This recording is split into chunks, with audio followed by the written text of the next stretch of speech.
Good morning, everyone, as you're all joining us.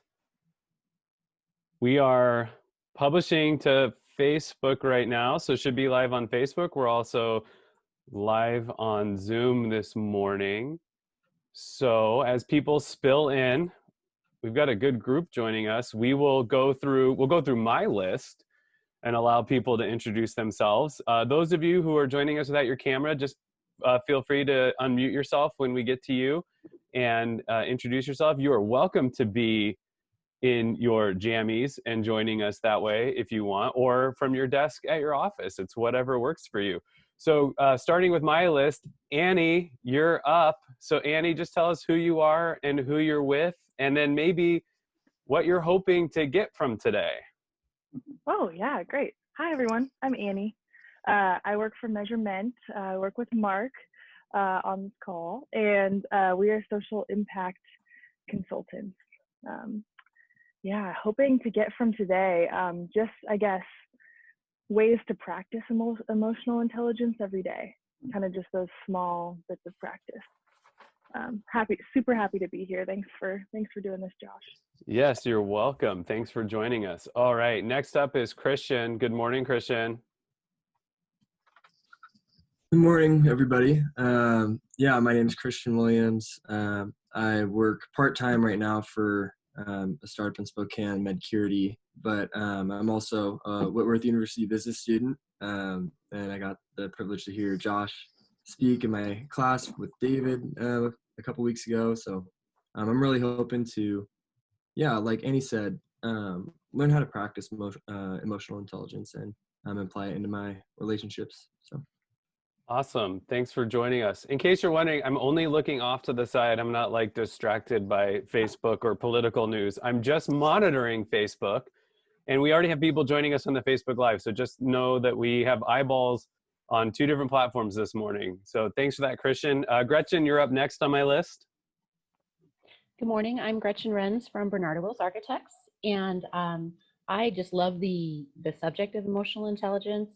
And I am doing some interviewing right now, and so I'm kind of looking for ways to incorporate questions and things to help learn about other people's emotional intelligence levels. I muted myself and then went to talk. I was like, excellent. No, just kidding. You can't talk. All right. So next up on my list is Mark. Good morning, Mark. Hey, Josh. Good to see you. Figured I'd finally attend a Business Brew now that it's at a more reasonable hour at least. Yeah, no more excuses. Yeah, exactly.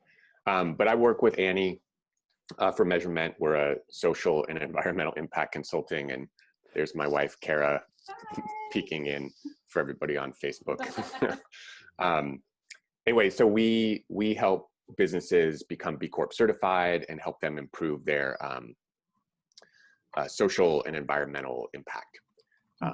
And incorporate that into their strategy. And what I'm hoping to learn and just get more of is, like, my perception is that a lot of businesses talk about the importance of emotional intelligence and bring in a lot of training, but then potentially overlook the people within the organization who already exhibit those traits. So I'm partly wondering, how much of this is really, and I know people can learn anything at any time, but how much of this is really learned behavior at a certain point and bringing in training? How helpful is that really in building leaders with emotional intelligence, and how much of it is just sort of behavior that's been ingrained in people for longer periods of time? Or at least how quickly do you think you can convert from being not emotionally intelligent? Anyway, so that's kind of a long explanation, but thanks for having me, Josh. Yeah, if you want to run down that rabbit hole, Mark, I invite you to go to Wikipedia for emotional intelligence and just read the criticisms part. That's a fun place. I got down that rabbit hole as I was getting ready for this. I had to take a step back and just realize there's something negative about anything, right? Like, I can come up with something, like, even if your favorite football team wins the Super Bowl, somebody will say something negative about their performance. Like, it doesn't matter. So, but thanks for joining us, Mark. And then we had somebody else jump in. Dean, we're just doing introductions like we would normally do in person. So if you are able to, I don't see that you have audio yet. Just tell us who you are, who you're with, and then maybe what you're hoping to get out of today's conversation on emotional intelligence. Oh.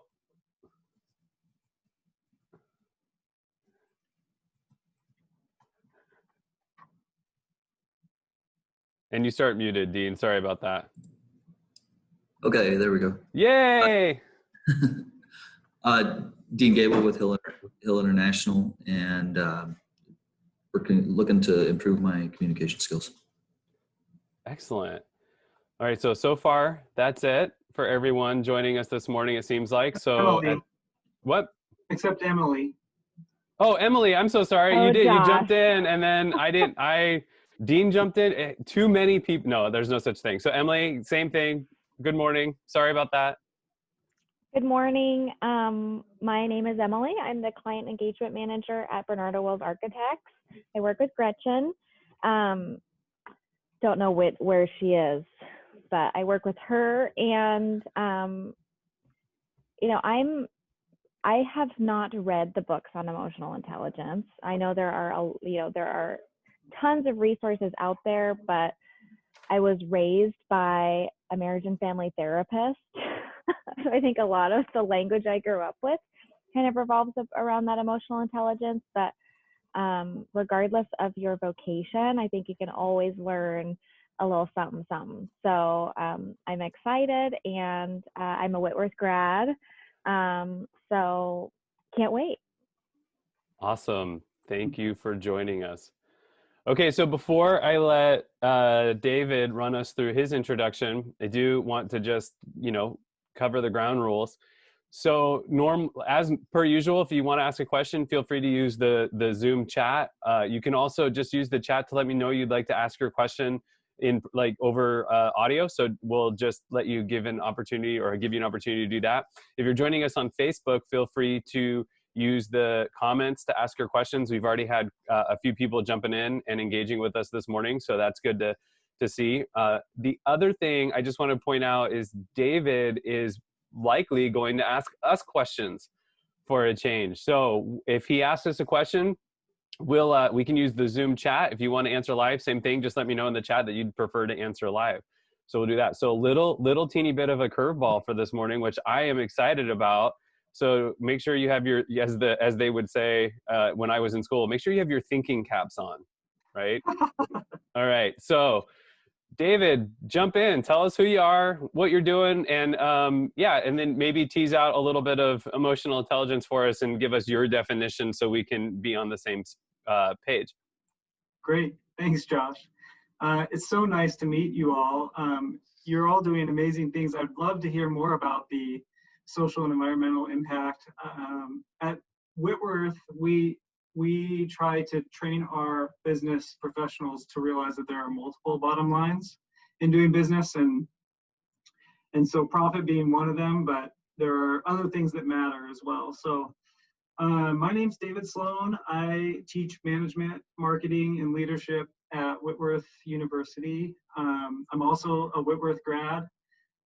My research focuses, I have a stream of marketing research, but we won't talk too much about that today. My management and leadership research focuses on applying principles from family systems theory and marriage and family counseling to the workplace culture or workplace teams, workplace relationships.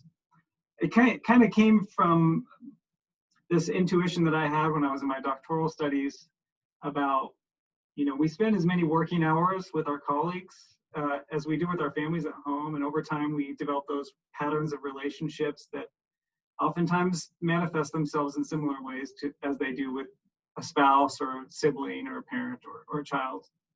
And let's see, trying to think of anything else in terms of introductions.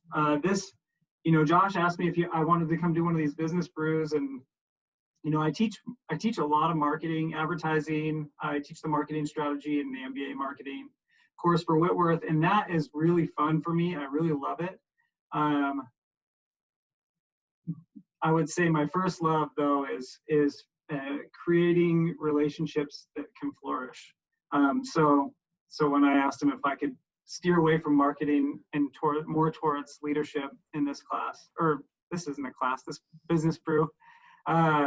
He seemed to think that that was all right for today. So I did. I actually really pushed you. I wanted you to come talk about marketing and give us your, that academic side, because I'm always curious about that. And so I was really delighted when you pushed back and said, "How about we talk about this?" Because honestly, I didn't know that was in your wheelhouse, and I'm glad you suggested it, because I think if I look back at some of the top business brews in terms of attendance and engagement, leadership has always been a very, very popular one. And so I've had multiple people come in from the academic side, and then also from the, real world application side, come in and talk about that to this group. And it's always a hit. So I'm glad you offered that. So I'm really excited. Great. And then also, I know that Josh said to write questions in the chat, but I'm a lot more comfortable when this is a conversation. And I know people on Facebook can't chime in, but if you guys want to say something, just go ahead and say something. It's not been my style to just talk for more than 10 minutes really without a discussion. That comes from one of my favorite books is kind of like a pedagogy book, but it's called Brain Rules. And one of the 10 components of Brain Rules was that people just can't pay attention for more than 10 minutes at a time. So I like to give you a little bit something to chew on, and then maybe we can talk about it. So in terms of emotional intelligence, so we've all know somebody who's highly intelligent, highly skilled. Maybe they got a degree from some really top university.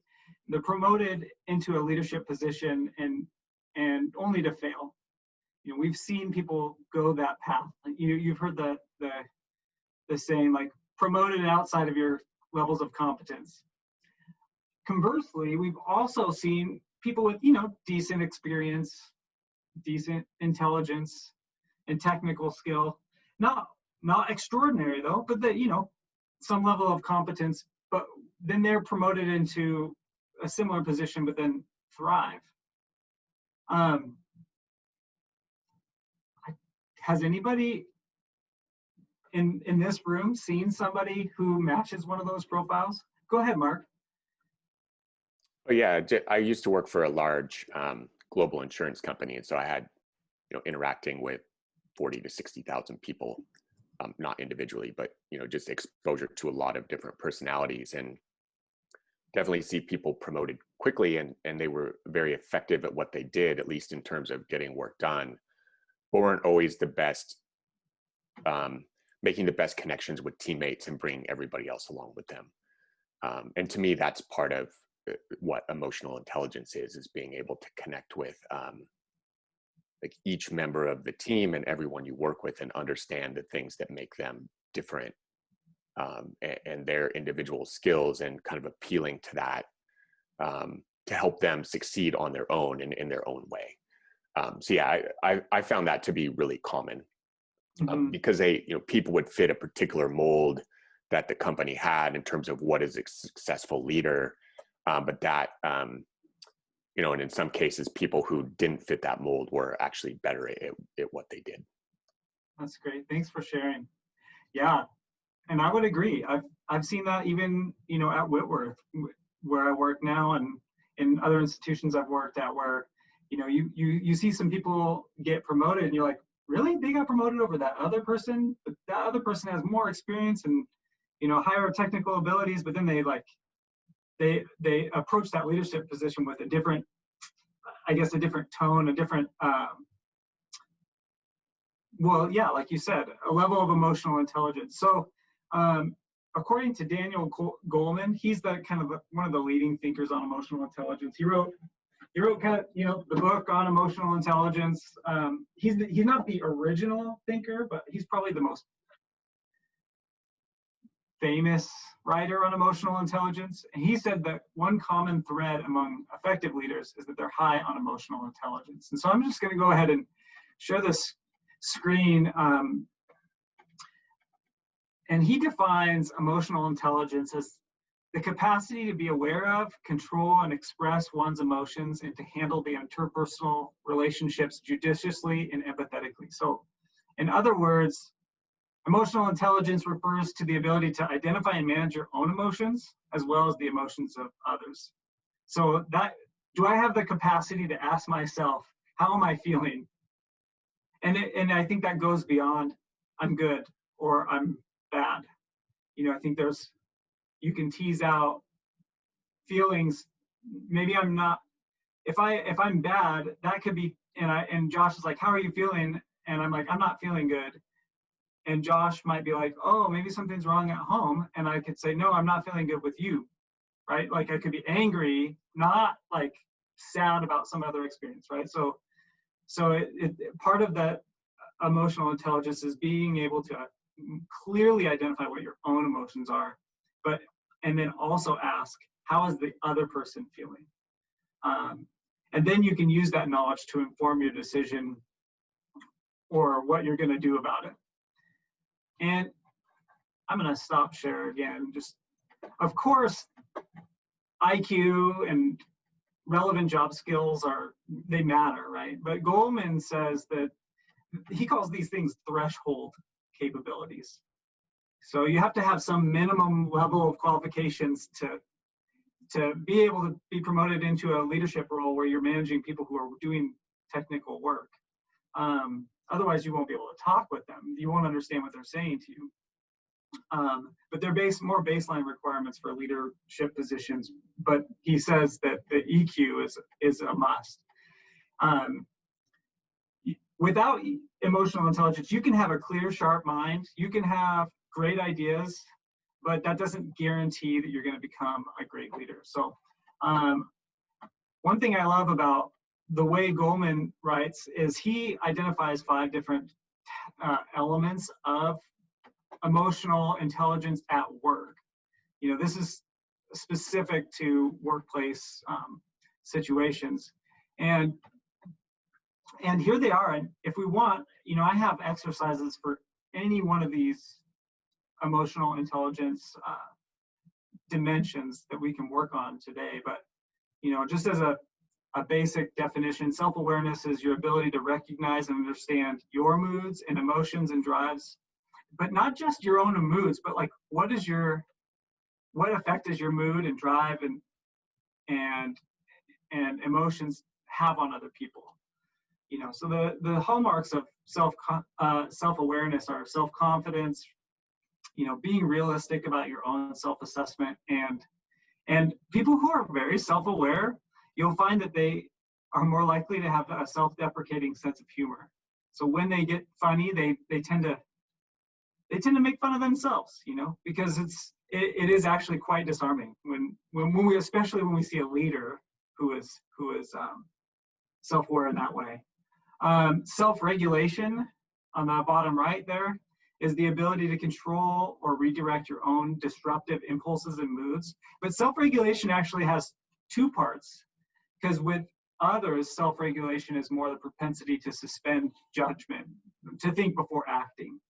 And we can talk about like some examples of what that looks like, but some of the hallmarks are, you know, if you have self-regulation, you're going to be more open to change, comfort with ambiguity. I feel like somebody who has self-regulation kind of has more of a higher level of pain tolerance for conflict in relationships. Motivation is, I mean, we all understand motivation is passion to work for reasons that go beyond money or status.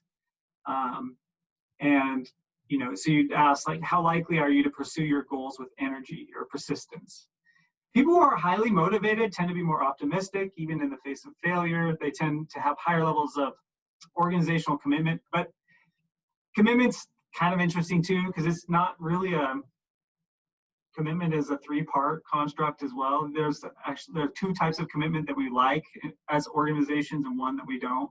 So we really want affective commitment. That's the, like, I'm here because I want to be here. I like it here, and I agree with the goals and, you know, purpose of the organization.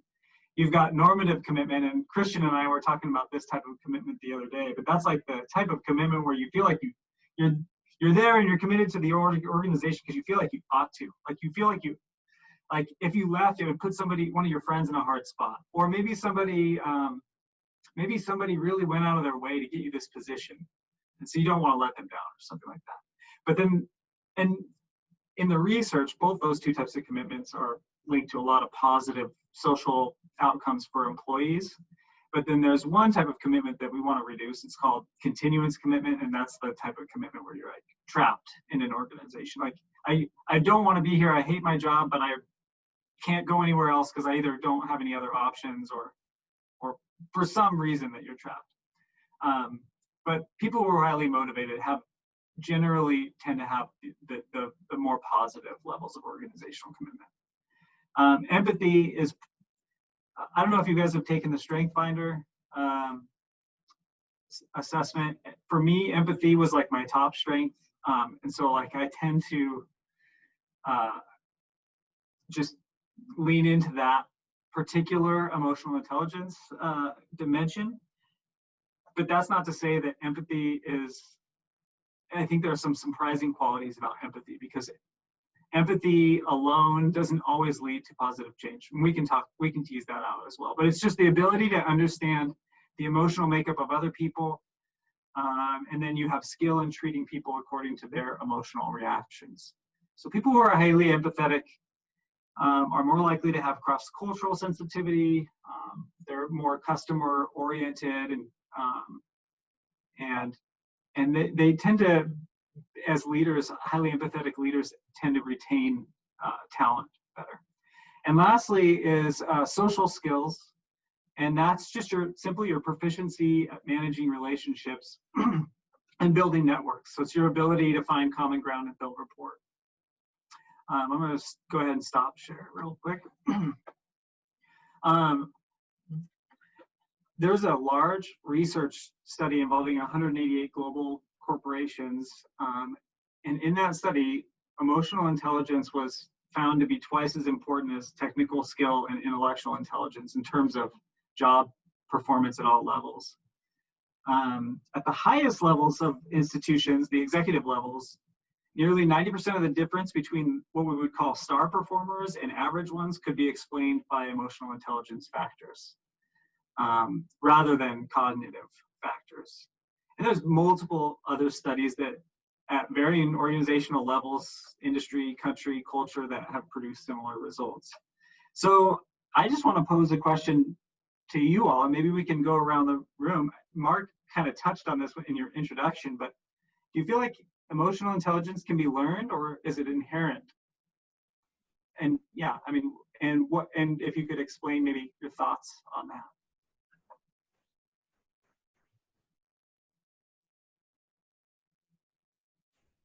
I'm like dancing in my seat as I wait for somebody to jump in.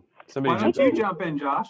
Oh, go ahead. Well, I think there are, like you said about the Strengths Finder, I think some people are more, hardwired is kind of a fixed term, but they more naturally feed off of the energy of others, I guess. And, so kind of right out of the chute, you might have a, 11-year-old with just really high emotional intelligence. They might not know what to do with it, but, they're a natural, but I think that it can be learned. I think, I'm one of those optimists, but I think that,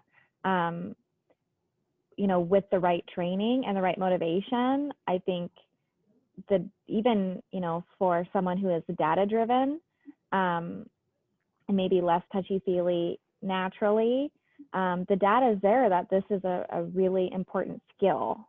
So I guess my question is, do you think this would be classified as a skill that can be learned? I would hope it is, just for me personally. I have a hard time like faking emotions or hiding my own emotions, and hope that it's something, that you can practice and get better at, and find ways to incorporate. I think it is a skill. I hope it is. Don't they say that awareness is the first step to recovery, right, David? So doesn't, And then step one. yeah, doesn't just being aware that I may not have a high level of emotional intelligence put me in a better position as a leader or even an employee than just being ignorant and saying it's a non-part, right? Like it doesn't matter. Mm-hmm.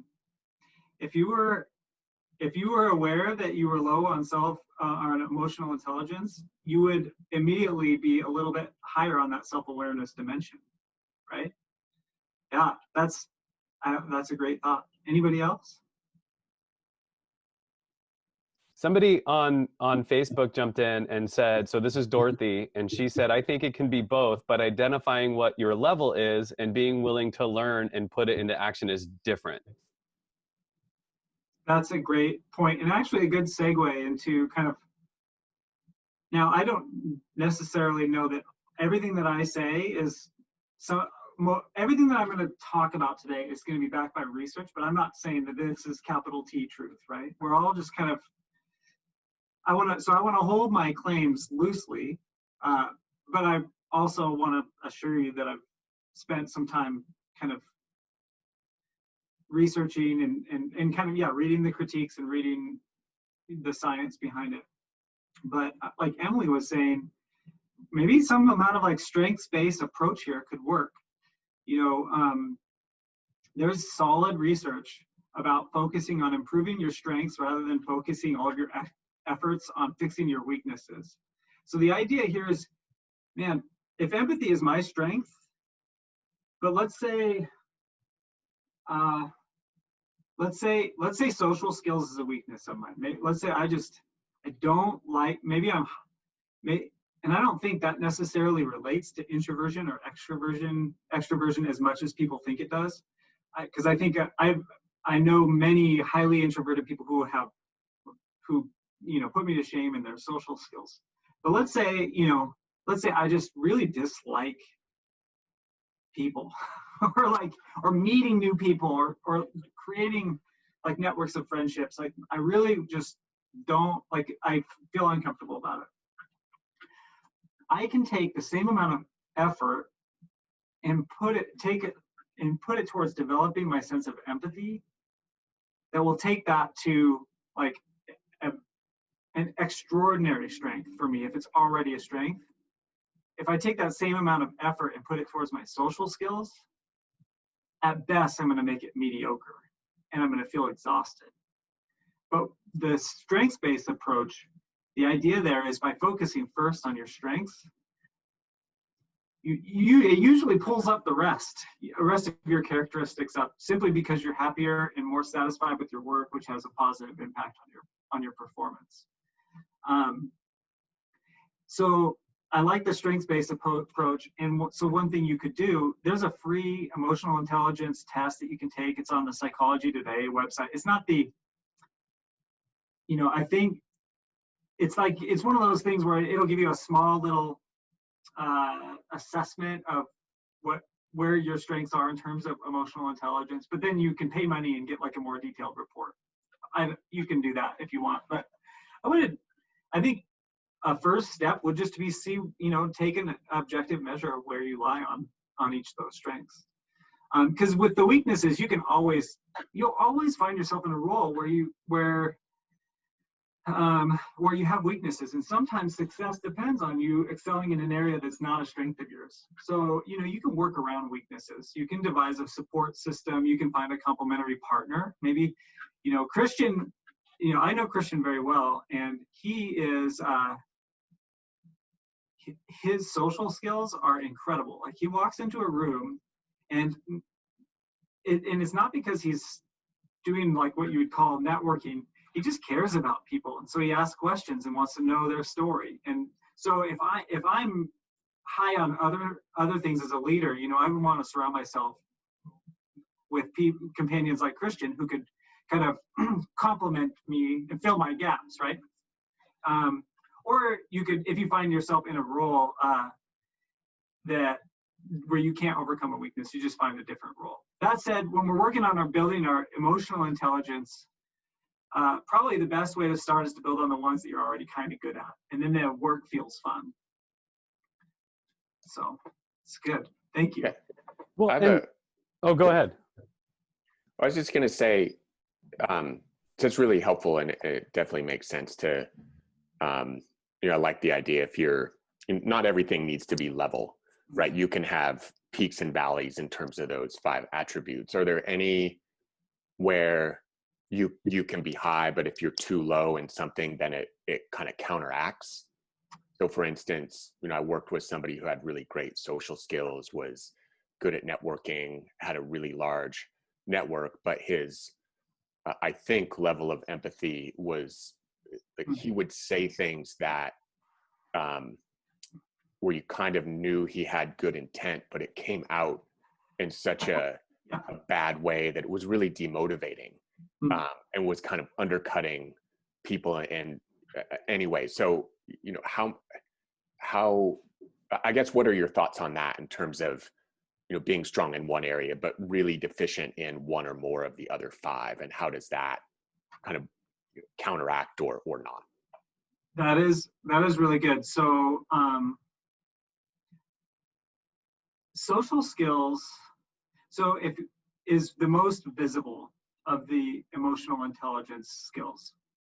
And it's actually one of the most rewarded in terms of companies. Empathy tends to be ignored in companies, where it actually is really valuable in my perspective. So somebody who, it sounds like this person that you're describing has really good social skills, but it sounds like you trust their motives. You say that they have good intentions when they're, you know, when they're making decisions or trying to communicate something. So it might be where they might lack a little bit on the self-awareness. Totally.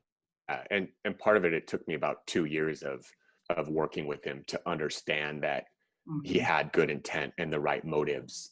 But it just, you know, for a long time, I wasn't sure why I was working with him, other than that it was giving me certain opportunities to do what I wanted it to do. But eventually, you know, through enough and seeing other traits being exhibited, then, you know, it developed that level of trust. Yeah, that's where I was thinking that, you know, you can have social skills, but without some of the other elements, motivation, maybe not so much, but self-awareness, empathy, and some self-regulation. Somebody who's highly motivated and highly skilled socially, but who lacks self-regulation, empathy, and self-awareness might, I mean, you can almost imagine the profile of that leader, right? Like somebody who probably, their followers probably don't trust them, but they might, if they're so highly, they might be inspired by their skill and their motivation, their drive, and also maybe they fear their social skills because they have all these political connections that they could, maybe you would fear that they would use those against you. That's an interesting way to think about it, because yeah, you can almost see these patterns happen, you know, just based on these profile traits. It's good. Yeah, Emily said what some people would call a ladder climber. Anybody else want to jump in? I mean, we can talk about EQ as a whole, or I can start to dive into just do a little bit on each trait. So, David, you said something that really piqued my interest as a marketing person in helping people on strategy. And so it's not really a question. And I know that's like the least favorite person in the room when you're giving a presentation is the person who raises their hand and says, "This isn't a question, it's more of a statement." I love. But we've all, like we were talking about networking, and the people with the good social skills tend to walk into a room, and what you said about Christian really stands out to me. I have met prolific networkers over the years who have a huge network and who everybody seems to know, but nobody really seems to like. That's because they're really good at handing out their business card. They're really good at getting your business card, and they're pretty good at following up to make sure that, you know, and they might even be genuine. It was good meeting you or whatever. But then you meet the person who sounds like Christian falls into this bucket, who walks into a room, meets a lot of people, but comes away wanting to serve every person in that room. Like, how can I get, and there's books out there that talk about that. I think one's called The Go-Giver instead of The Go-Getter, right? Like the Go-Giver. Like, how do you in a network, because there's something to be, and I've really been reluctant to call Business Brew a networking thing, because I don't want those people showing up who are just here to add to their Rolodex, right? I want people who want to come build relationships. So what I'm keying in on about emotional intelligence is, if your strength is social skills, there's a big part of empathy that plays a role in you being able to build meaningful relationships that matter to both parties. Mhm. Yeah, absolutely. And Daniel Goleman would say that social skills is kind of the, the outward focus of the rest of the emotional intelligence. Like all the other things are more foundational.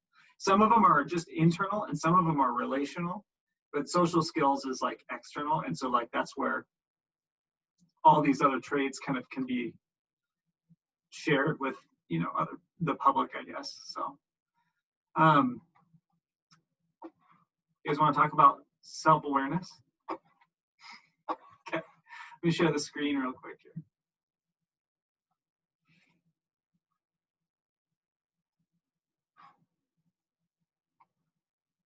So you can recognize how your feelings affect you, but self-awareness also has to do with recognizing how your feelings affect others,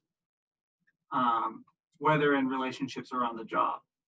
So a self-aware person who knows that tight deadlines make them anxious and frustrated, that's me. On my Strength Finder test, there was one of the strengths, and I don't even remember what it was. It was like completer or something like that. It was like, under the psychological aspect of it is that I have a psychological attachment to doing what I say I'm going to do. And when it looks like I'm not able to live up to that commitment, it causes me stress.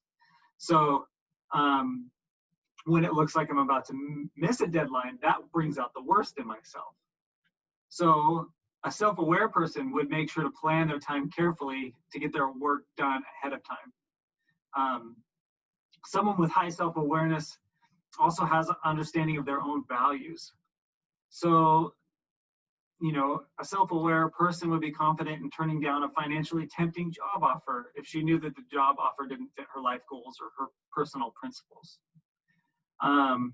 Someone lacking self-awareness, conversely, would be likely to make decisions that bring inner tension, but would probably take that job. And in the end, the self-aware finds her work to be more energizing while the other feels drained. What do you guys think are like environmental factors that affect your mood or your productivity or your behaviors that you're proud of? Like, what are some of the factors that affect you in ways that like make you thrive? What are some things that happen?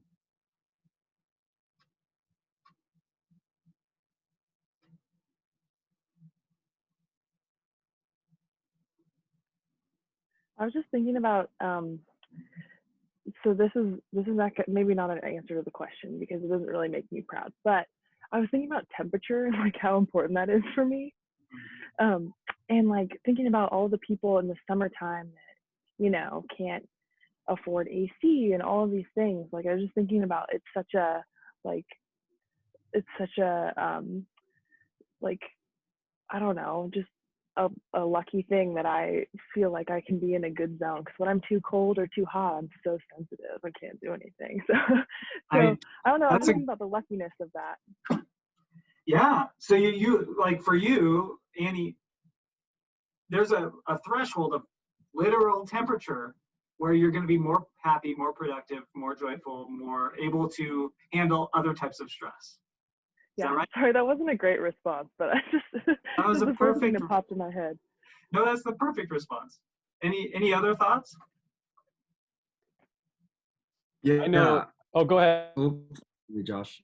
No, yeah, I would say when there's common values or a common goal or a common vision through an organization, I feel like where everybody's trying to work towards or what's driving everybody, then it really helps me, thrive in that environment. So So you know that when there's a common purpose, Christian, that like when you and your teammates really believe in the same thing, you're more likely to thrive and flourish.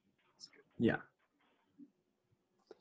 So Yeah. David, Becky jumped in on Facebook and said, being grateful for what I have and the confidence in my ability to get and make the things I want happen. So that's where she thrives.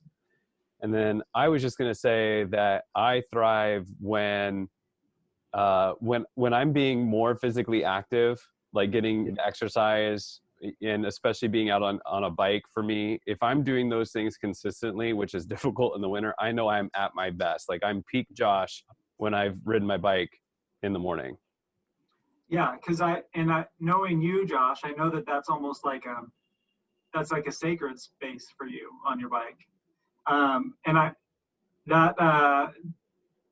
That Becky's thought about gratitude, setting the intention of counting your blessings is actually, I read a book that was like a conversation between Archbishop Desmond Tutu and the Dalai Lama, and they're like totally different faith backgrounds, but it was the book on joy, and they basically said, joy comes from three different kind of characteristics. One is the ability to reframe situations. So like, this is not that, the environment is not toxic. It's actually, it's a complex situation and an opportunity to be creative, right? So being able to read glass half full type thinking, kindness and generosity towards others, and then in a position of gratitude. They said they agreed that those are the three ingredients for joy. So,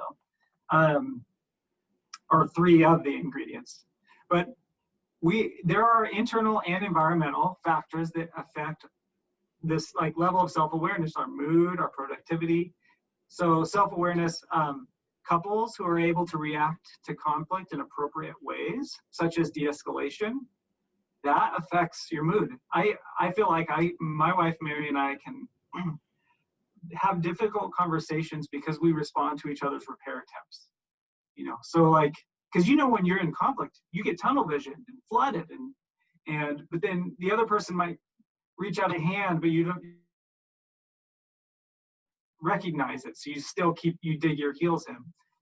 John Gottman, who's like the leading researcher on marriage relationships, said that one of the key components to like healthy relationships is being able to recognize and respond to repair attempts in a relationship. So that like demonstrates a self-awareness of the role that a married person would play in that emotional system. Internally, lack of sleep or feeling hungry. We've heard the term hangry. Like if I hadn't eaten breakfast, I would just know that puts me on edge. Like I want to be aware of that, because if I'm on edge, that really affects the people I'm around. The impact of your most recent interactions with other people.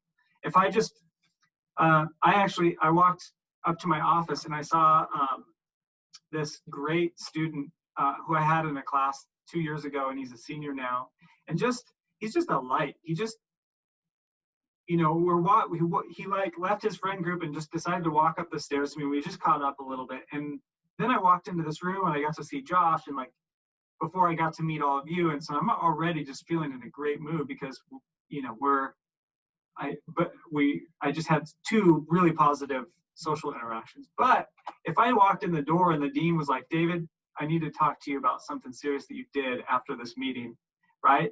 That would affect my mood in this meeting, right? Dean Wilkinson, I call him Uncle Tim. But it could be also your surroundings too. So like Christian was saying, like it could be the purpose of the organization, it could be the organization climate or the culture. Are there anxieties about downsizing? Well, how does that affect my mood? And how do my moods surrounding that affect other people? Culture of micromanagement or criticism, general distrust, rituals or like right ways of doing things affect our moods. The literal weather outside, hierarchies and other structures. So it's important. I think the first step of self-awareness is being able to name things, because once you name the system, whether it's like, I know I'm hungry and I know what effect that has on me, then you're less likely to just be swept away by the system. You can kind of stop playing the game a little bit. Yeah, there's there's a lot to talk about in terms of self-awareness, and I would really love to dive in, but we're only on topic 1 out of 5, and I think we have like 45 minutes left. So I actually, can you guys have a piece of paper, or maybe just take a mental note? I'm going to click through a couple of slides, and we know that we've been told how the majority of communication is nonverbal, right? We've all heard that. So I'm just going to show you some face pictures, and I want you to tell me what you think. I'll show you 3 different pictures, so take a mental note of what you think the person is thinking and feeling. Okay, so there are 3 people, then we'll discuss. So here's the first one. Am I sharing screen? No, I'm not. Let's see here.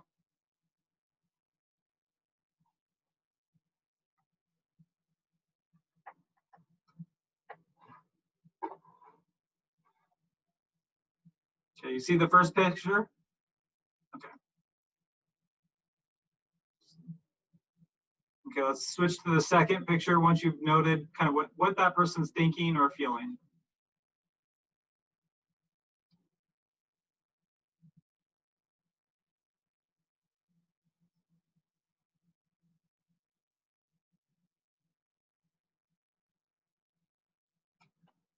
Okay, that's the second one. And then here's the third one.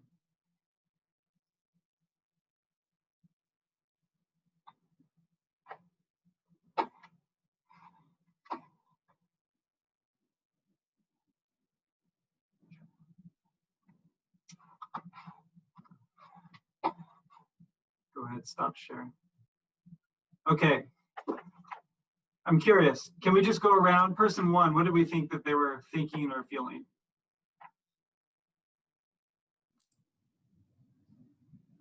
Disappointment or anger. Disappointment or anger, okay.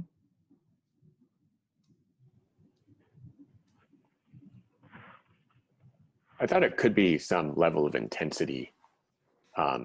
Maybe she was really focused on something as well. My first reaction was what Dean said, but then trying to think about other options. Anybody else? It's exactly the look my 9-year-old niece gives me when she is not getting her own way. So it looked, yeah, that anger and disappointment and a little bit of, yeah, something like she's working on how to manipulate the situation. Hmm. That's good. What about the second picture? So hold on, Dave, real quick. Dorothy and Becky both jumped in on Facebook. Dorothy said she thought that was concern or anger. And then Becky said it was determination. And I'll be honest with you, I have a daughter who is just, we say she's full of big feels. And I would say that was more playfully angry. I thought So it was my like, daughter. She's huge feels all the time. yeah, I thought it was more like I'm angry, but I thought I saw a hint of a smile. So, but also thanks to Dorothy and Becky for jumping in. We are very aware that you two are here with us on Facebook. So just a minor shout out to those 2. That's great. What about the second gal? Joy, excitement,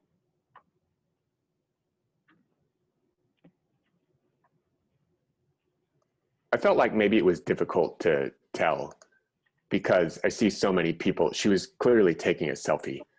And I frequently see people, with the neutral face, and then they get in a selfie, and I do it all the time as a family, and then you put on this fake smile. So for me, it was hard. The initial reaction was joy, but then I quickly thought, it's hard to say given the context of the situation.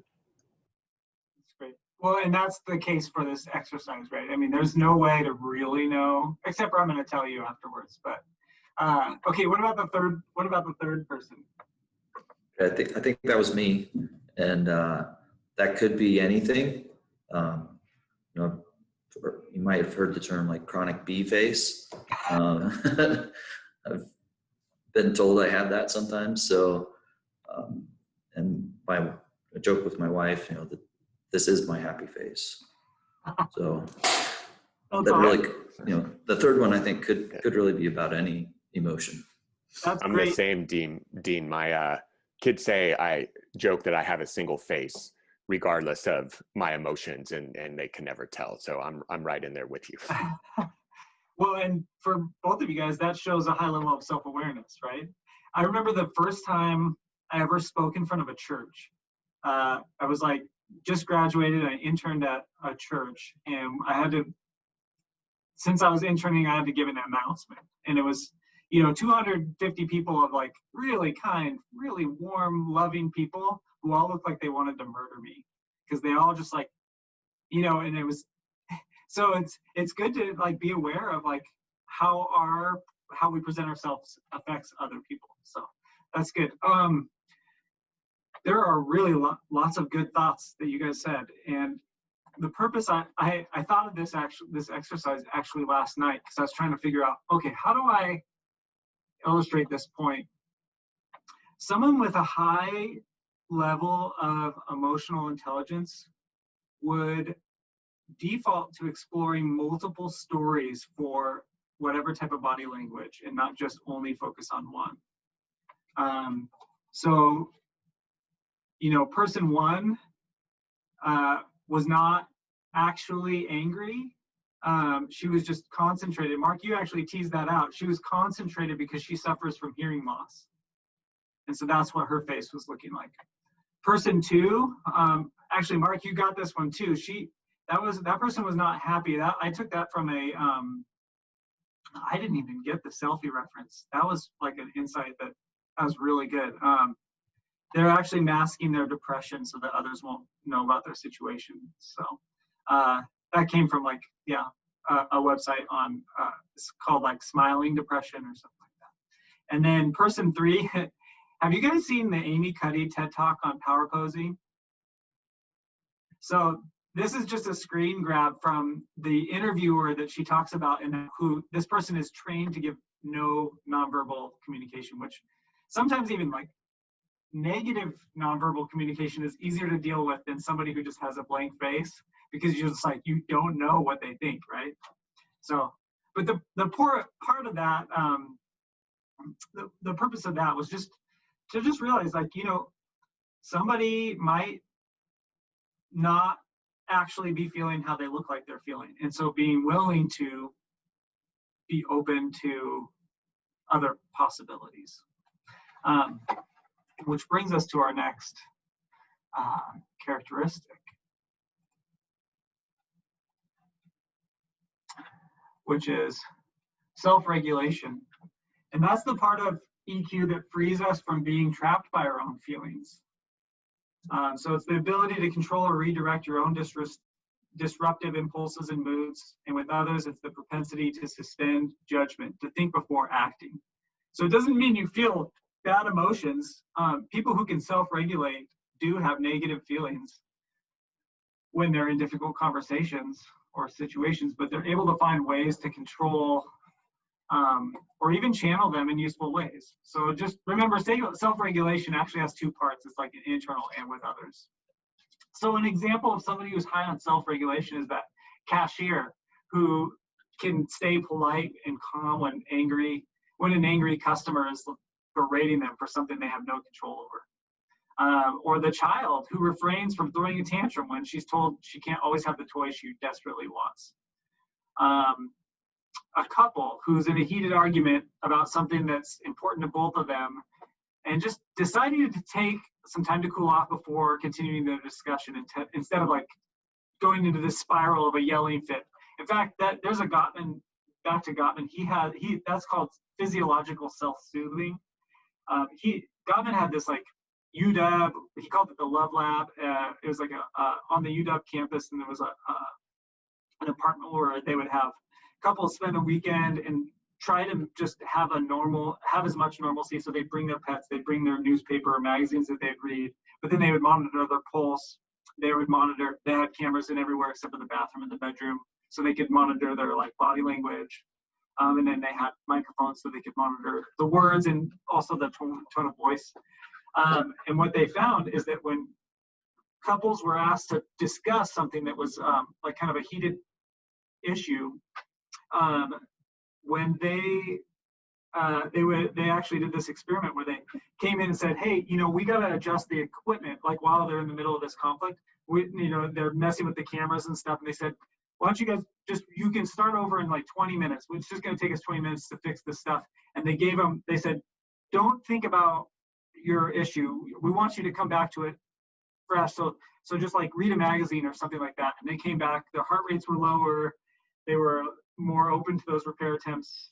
So physiological self-soothing is one way to regulate yourself. Another example of self-regulation could be a student who's tempted to join her friends for a fun night out, but decides to stay in to study for an exam, or a man trying to lose weight meets a friend at a restaurant and sticks with like the healthy option. So it's like this, as you can see, self-regulation covers a wide range of behaviors from small minute-to-minute choices to the larger, more significant decisions that might have a significant impact on whether we meet our goals. So here's a kind of a business example, and this is actually an excerpt from Goleman's writings. He says, imagine an executive who has just watched a team of his employees present a botched analysis to the company's board of directors. In the gloom that follows, the executive might find himself tempted to pound on the table in anger or kick over a chair. He could leap up and scream at the group, or he might maintain a grim silence, glaring at everyone before stalking off. But if he had the gift for self-regulation, he'd choose a different approach, right? He'd pick his words carefully. He'd acknowledge that he would be truthful. He'd acknowledge the team's poor performance, but without rushing to hasty judgment. He would then step back and consider the reasons for the failure. So are they personal, lack of effort? Are there any mitigating factors? He has this awareness of like, okay, what are the other people's emotions looking like? And so they start asking curious questions. And what that does in terms of self-regulation is it takes the self-awareness to be able to practice self-regulation. But then it takes that intentional effort, because once you start asking these curious questions like, what's my role in this whole debacle? It kicks your brain out of this like flooded tunnel vision fight or flight part of the brain and puts it more in the rational problem solving part. In conflict, there's a lot of literature on how to manage or navigate difficult conversations. And the first step is always to articulate what you want out of the conflict. Do you just want to win the fight, or do you want to find a solution that everyone can agree on? Just simply asking that question affects your brain. It takes you out, redirects you from using that emotional fight or flight part of your brain to the rational problem solving part of your brain.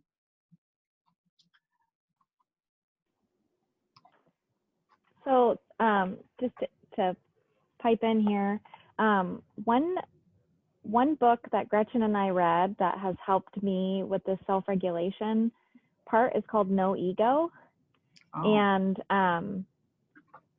it helps you identify, what the author calls as ego behavior, which in a lot of situations, it is that fight or flight. It's that kind of lizard brain response, self-preservation, or just, capital E ego that clouds our judgment and, forces us, it makes us see things, motivations of the other person or whatever. So to be able to stop and pause and say, wait, that's my own ego behavior, muddying the situation, or even like relating to others as suspending judgment.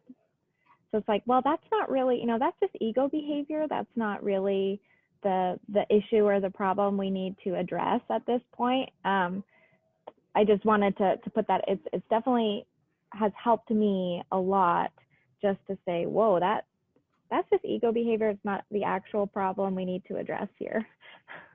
That's really good. So would you recommend No Ego? Oh yeah. Okay, I'll have to check that out. I love that.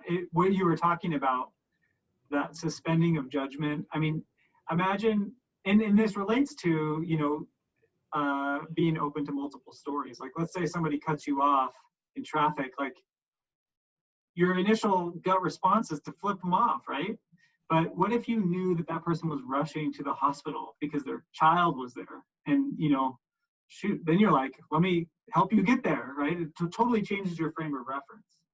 I more recently had somebody come to me and ask me to read an email that somebody else had sent to them.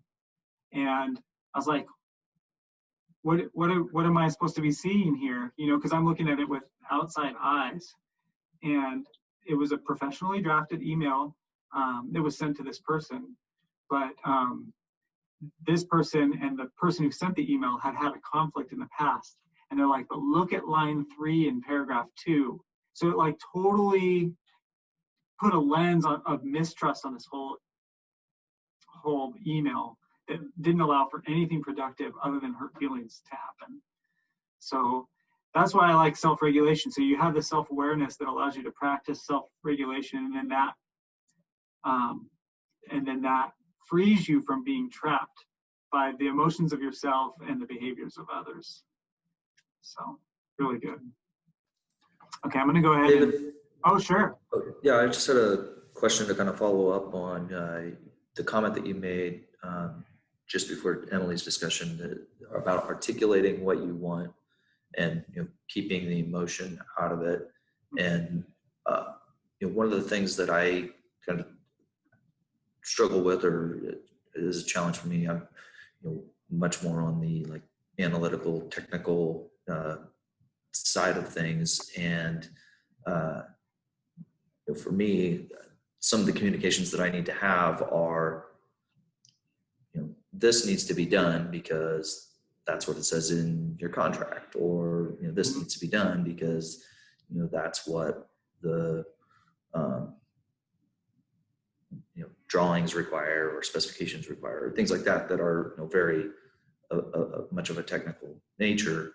And somehow I need to like enter into those conversations with a softened approach, because just saying that this is what the contract says is not a necessarily convincing way of getting someone to come on board or agree to that conclusion.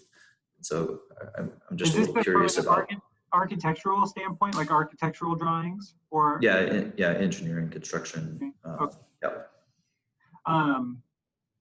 Well, and those notes are very important. I'm building a house right now, and I just had a little guy revise my foundation and footings plan, and and then I was meeting the concrete guys there this morning. The clarity and correctness is highly important, right, in those types of scenarios. So are you saying that when you're giving feedback, and you say, because it says here on your job description, what's the other person's response? Are they feeling attacked? Are they feeling defensive? Or are they feeling confused? Or what does your intuition say about their feelings? Yeah, I think that there can oftentimes be resistance to that, as if it's an attack, or and so getting to that as a conclusion, is what I want. Mm-hmm. But it can sometimes be difficult to, if you just articulate that, if you just say that directly at the outset, then it's, then, you could be in a more tense situation. So it almost seems like sometimes that I need to try to find ways of not necessarily putting emotion into it, but somehow appealing to appealing to a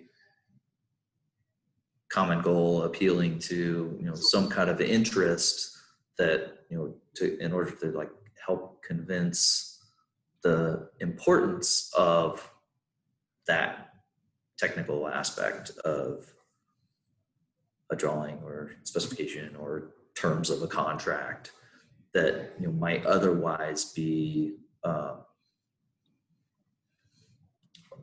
overlooked or dismissed as inconsequential. You know, that's so I share all this just, you know, to say that from that standpoint, it can sometimes be difficult to just straight out the gate, you know, articulate, hey, this is what I want. You know, this is the conclusion I'm trying to get to, because it can oftentimes, you know, be met with resistance at the outset. So anyway, that I just wanted to share that and see if you had any, you know, suggestions or feedback on how to improve that communication to. You want those conversations to be more successful, right? Where Yeah. you both walk away, you know, feeling like you know what you need to do and the conversation went well, right? Just in a general sense. That's really, I think you articulated already a couple things that, you know, have proven to be effective. So like focusing on like, where's the common ground? Like, do you want this other person to succeed? You could say that, like there's more things that you want than just this one particular outcome.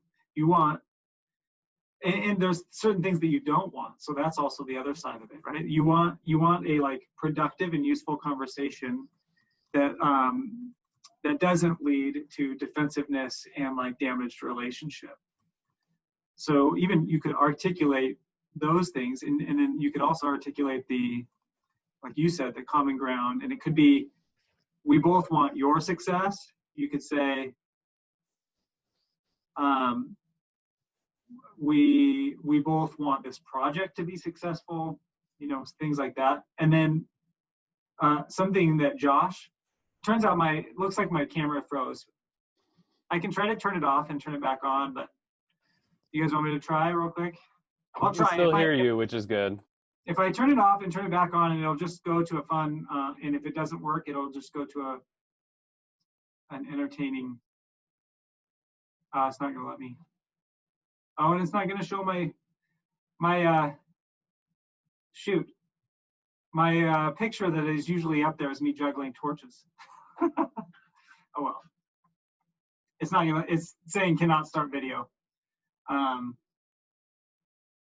Let's see if it'll let me choose my virtual background. Nope, it won't.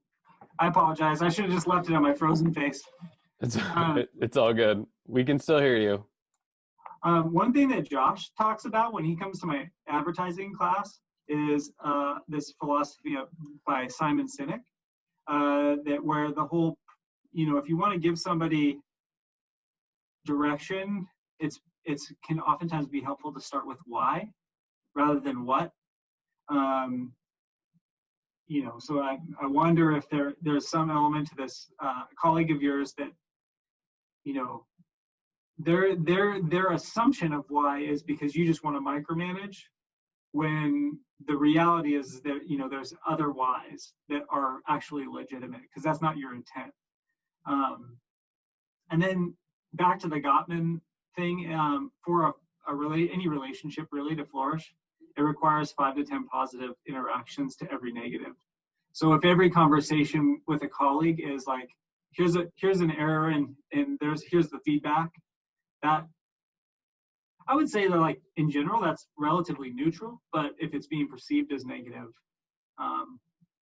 then you face issues of defensiveness, lack of trust, maybe some emotional cutoff, or emotional reactivity and things like that. So, man, I'm really bummed about this camera, but sorry.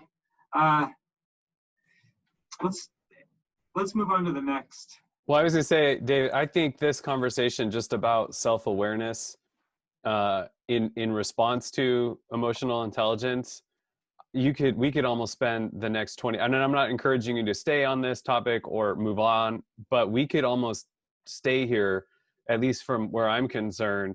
And I'm watching the conversation that's coming in on Facebook. And so if you haven't been watching, if you want to open up your chat, if you're on the Zoom, I'm telling you what Becky and Dorothy are contributing.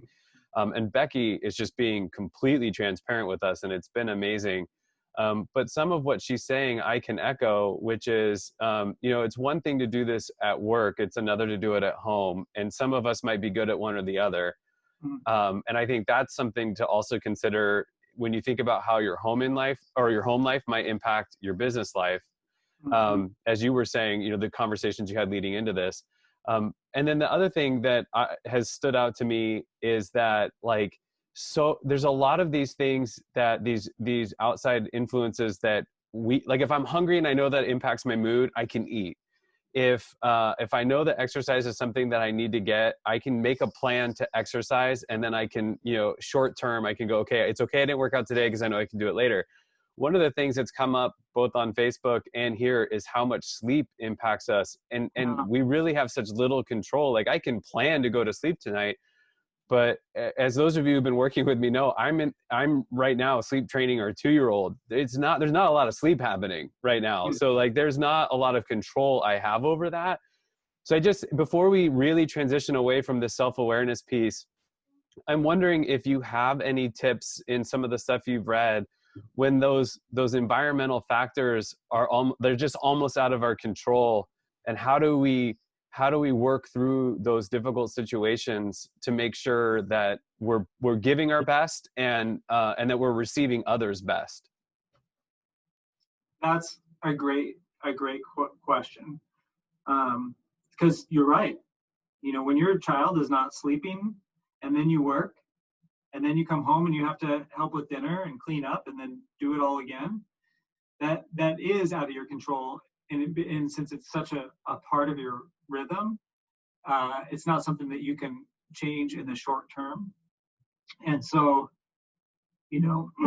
so those ones, but I love how you're able to even just articulate how that affects you. And you can walk into those conversations with other people like, hey, look, I know that I seem like I'm upset. I'm not upset with you. I didn't sleep at all last night. I'm happy with you, right? Being able, because self-awareness is not only understanding how you're feeling and what your emotions are, but what are the potential effects on other people that your emotions have. And so, a lot of the work comes from if carving out the time to journal, to do a lot of the self work. You can take understanding what your psychological profiles are can be helpful. The Myers-Briggs is helpful. The Enneagram is helpful. None of these are perfect, right? Because they do, in order for our brains to understand complex schemas like the humanness, we have to simplify. And so these instruments kind of put our personalities into little boxes, which is overly simplistic, but but they can be helpful.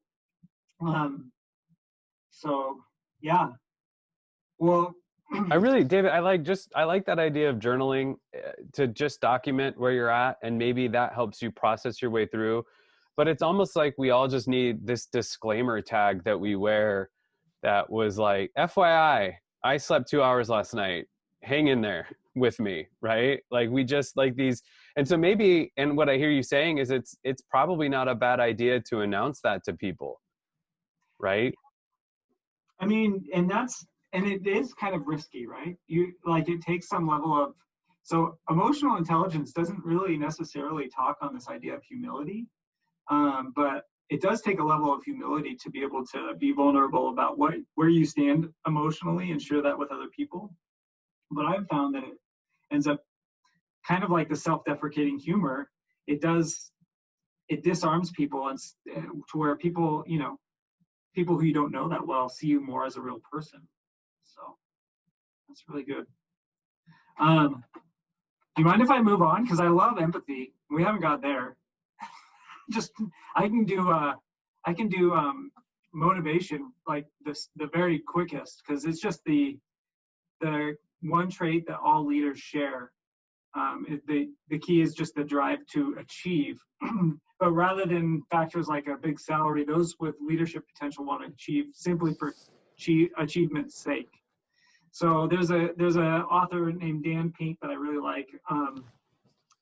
There's a whole literature on what drives people and motivation, from Maslow to other great thinkers. But I like Dan Pink because his ideas are super approachable for any audience. And he basically says that, what motivates people is like autonomy, which is your, like the ability to make your own decisions and choose your own destiny. Mastery, so like just getting better at something is fun, and that's motivating. It's why I practice drums, because I love it. And then like what Christian said earlier, a sense of purpose, some higher level purpose. And there's research studies that show that those in fact impact performance in terms of like tasks that require cognitive ability more than just an incentive. Like you want somebody to be creative, don't just give them a creativity bonus, like appeal to those other deeper desires like autonomy, mastery, and purpose. Empathy. Let me start with a story.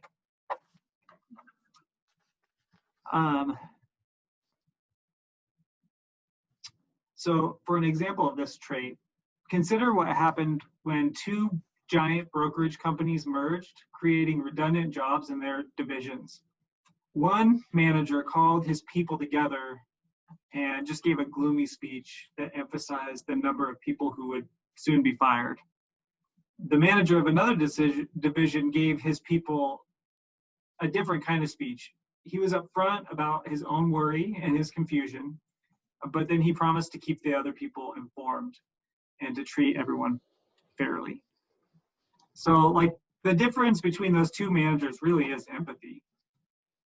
Because manager one was too anxious about his own fate to consider the feelings of his anxious colleagues. The second could sense, the anxiety in the system and acknowledge others' fears with his words. We've all experienced an empathetic teacher or a friend. Likewise, we've also felt the lack of empathy by a coach or a boss. But empathy is said to be one of the most visible traits of emotional intelligence, but it often seems like business world does just it comes off as soft or like unbusinesslike. But one thing I like about empathy is that it's not simply adopting the emotions of others and trying to please everybody, but because that's not empathy, that's fusion, that's enmeshment, and when that happens, you tend to lose perspective. In terms of emotional intelligence, empathy means thoughtfully considering the feelings of others as well as other factors when making decisions. So I'm curious for you guys, you guys have, two of you read No Ego. It sounds like everybody really cares about this stuff. So how do you develop empathy?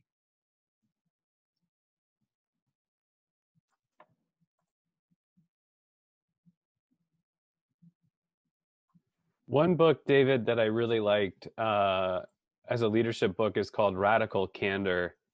And it was by Kim Ball-Scott. And she talks about the leadership logistics, like how to manage teams, that she learned between, I think it was Apple and Google. And she took those and she talks a lot about the structure of management. And she talks about building into those structures, those opportunities to talk to your team beyond just performance reviews. Yeah. And I think if you're talking about like an actual structure to it, there's this whole mindset, and you'll know more about this than I even do, but I know the old corporate world was like, leave yourself at the door, like leave all your personal stuff at the door. And when you come in here, you're just you're a robot, you're a part of this team. And I think creating space for people to be people and that's why I liked Kim's book, is you have to understand that these are whole people. And so she even goes into talking about how she helps their team identify their goals and their dreams, and then she helps work them toward those dreams. And a lot of it is like, a lot of times these people don't want to stay at this company forever. And so she's helping them gain experience and skills to get them to the place where they will thrive, and helps them. So really being concerned with the whole person. And she, like I said, if you're not good at that, she gives a really nice framework for how to do that. And the overall theme of her book is how providing honest feedback to people is better than anything. And she talks about what we were saying is over identifying, like that fusion. She calls it ruinous empathy, where you over identify. So now it's impossible for you to give constructive feedback to a team member because you over empathize with them in a dangerous way. I mean, that person might still need constructive criticism and feedback, right? So from that perspective, to your question, I just really like when somebody can provide me a structure for how to do that, especially in areas where I know I'm weak. That's really good. And Christian just made a note about, so there's Edwin Friedman, who was the first person to take Bowen's theory of family systems and apply it to institutions. And he has this whole idea about the difference between empathy and responsibility. And that, I mean, you just really described that. So over, like the like shadow side of over empathizing is that, like, oh, I'm really sorry. Oh man, you know, I know that your cat kept, you know, needing you before you came into work, and that's why you're late. But then, like, you're so concerned with rocking the boat that, like, the behavior actually never changes, and that person never actually grows. So that's really good. That's called radical candor. Yeah, and I just shared a graphic that kind of, she gives a chart that she breaks down these 4 pockets that you fall into and how to get into that radical candor. And she basically defines radical candor as respectful confrontation. And it provide, I just, from a logistical standpoint, it's a great book. Yeah, I wrote it down, so I'm excited to check it out. I think there's there's a lot of overlap between the theories of the books that we're talking about in here and this framework for emotional intelligence. You know, from a personal, if you want to personally develop your own empathy, I think it starts with this idea of listening better. One study found, on medical doctors found that physicians typically interrupt their patients within 18 seconds of the appointment, preventing the patient from describing, you know, what brought them to the office in the first place. And so in my classes, I oftentimes do this exercise. It's very awkward. And if you guys want to participate, you should do it. And I'd really love to hear how it goes for you. But you don't tell the person that you're doing this, but you ask questions, but then in your head, you count from 5 to 10 seconds, and you do not interject for 5 to 10 seconds. And we do it for 10 seconds in class, and it's very awkward. And I tell them not to break eye contact, and I give them a tip, like, while they're waiting, they paraphrase in their mind on what they just said, you know. And what we find is, you know, when you have a shared awkward experience, there's already a little bit of increased intimacy. But we found that a lot of people got out of passive conversations and into more active dialogue because of the intimacy. But there's another, you know, just idea that effective dialogue is, if it goes too fast, it ruins the dialogue. It's like driving along a treacherous, windy highway. So if you guys want to try it, I'd love to hear how it goes. You know, I have students do that as homework, and then they reflect on it and come back to class. And without a doubt, they come back and say, you know, I had a phone call with my mom, or I had coffee with a friend, and I did that. And then I didn't talk for 45 minutes because in that 5 seconds, the other person talked again and kept going deeper and deeper and deeper. And then I felt like I understood them more. And then they felt like they really were listened to, you know.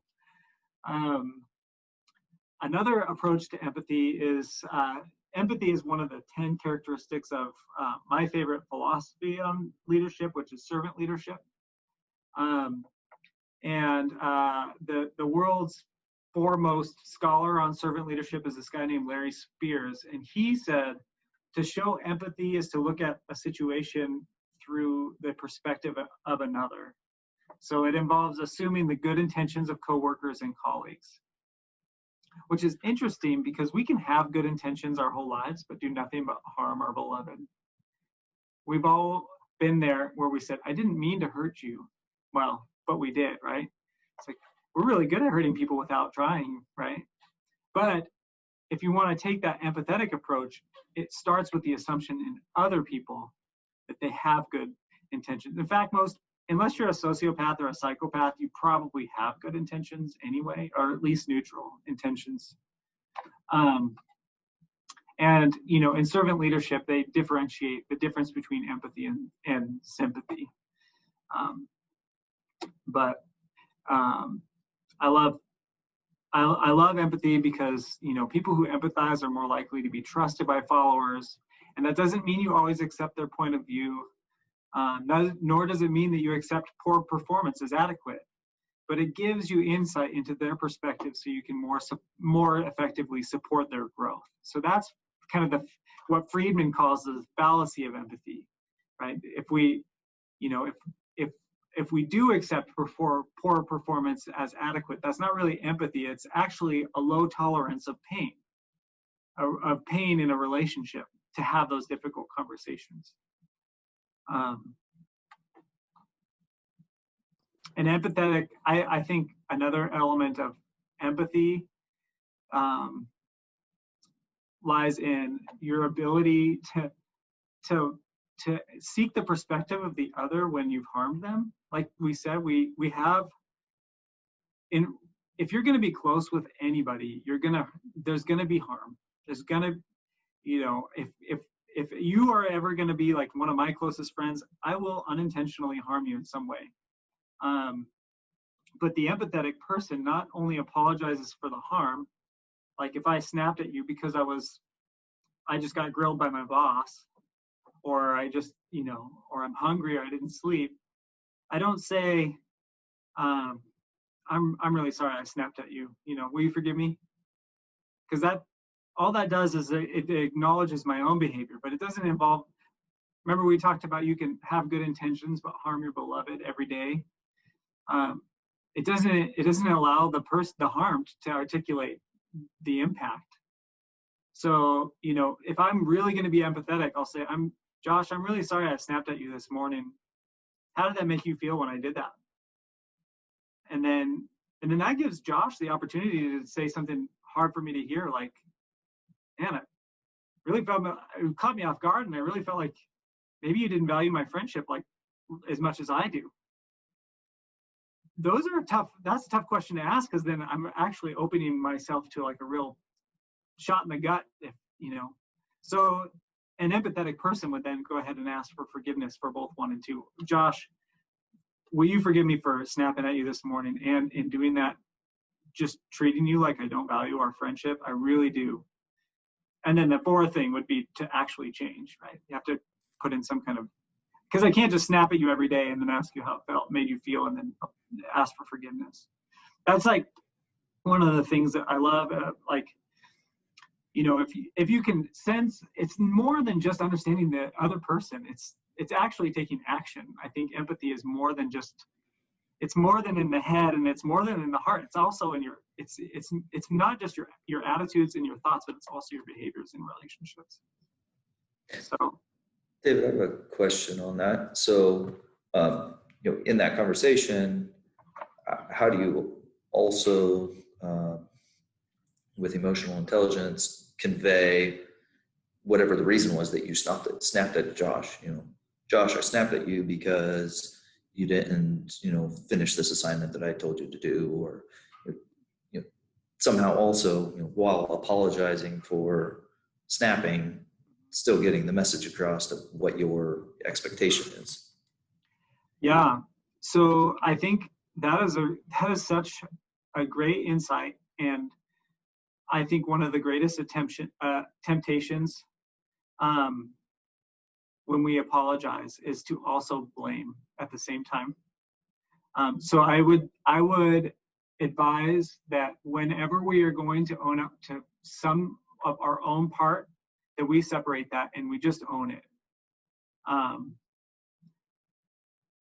And then that alone creates like an environment of trust where you can also address other issues. You can say separately, I still would like to talk about this other thing, but I'm going to do it. I'm not going to be snapping at you anymore, though. I'm going to really work on that part. You know, because Josh, even if it's okay, if it's me and Josh, and maybe it's not just because I didn't get any sleep. Maybe like Josh said something that like elicited some emotion, and then I snapped at him. I'm responsible for my own emotions, not Josh. So that's that self-regulation piece, right? Josh can come at me as a real big jerk, but if I have self-awareness, empathy, and self-regulation, I'm willing to entertain different stories. Maybe he's coming off a little bit harder at me. Maybe there's something else going on here, you know? Because if I don't feel like that's right, then, you know, I should be open to more stories. Otherwise, I get tunnel visioned into a fight. That's great. Yeah. The forgiveness piece is really tough. You know, those 4 steps, what I just described to you guys, is something I learned in my premarital counseling, and I've tried to like do those 4 steps in all my relationships now, because just saying what you did and apologizing doesn't feel like it goes all the way anymore. So. All right, David, on that note, I really want to be sensitive to everyone's time. So the first thing I'm going to do is say thank you so much, David, for joining us. And thanks everyone else who joined us between Zoom and Facebook. I'll be honest with you, this is probably the least amount of talking I've done at a Business Brew this year, which is great. It means I didn't have to facilitate. The conversation happened naturally. And I love that. The engagement between both Zoom and Facebook was outstanding. So one of the things I want to do with this one is I probably will be downloading the Zoom chat and then making that available on the blog that I typically post following these, so you can, you know, see a little bit more of the conversation. So thank you everyone for joining us, and thanks David for taking time out of your morning to join us. If you've got to run, I totally understand. If you want to hang out, I have one final question, David. There's so much really good content and so many good things, but I would love a couple of resources to maybe help us dig a little bit deeper if we're interested in doing that. And you've already mentioned several. I know you talked about Daniel Goleman as sort of the one of the leading thinkers on this. Do you have any other suggestions on books or resources that I can share out, that you can share out now, and then I can share out following this in the blog conversation? Yeah. So if leadership is your bag, I highly recommend just the book called Servant Leadership by Robert Greenleaf. If more like a popular approach, but also very backed by science, but the book reads really really easily. You can get it on audiobook. It's called Crucial Conversations: Tools for Talking When the Stakes Are High. That's there's multiple authors for that one. That's a New York Times bestseller. The Strengths-Based Approach is a book called First Break All the Rules, and that's by Gallup and Don Clifton. I mean, there's so many of them. So many good ones. Those are just the ones off the top of my head. I also, are you just looking at your bookshelf and? Some of them are on my bookshelf. I would also highly recommend. It's like 7 for any relationship system. I just highly recommend John Gottman and the 7 tenets for making marriage work or something like that. But I would say that you'll get so many good nuggets for every type of relationship that you're in from that book. Gottman's amazing. I read his Raising Emotionally Intelligent Children, and it's really great. I can't tell you I'm winning at that, but it's good. Look at that self-deprecating humor right there. What can I say?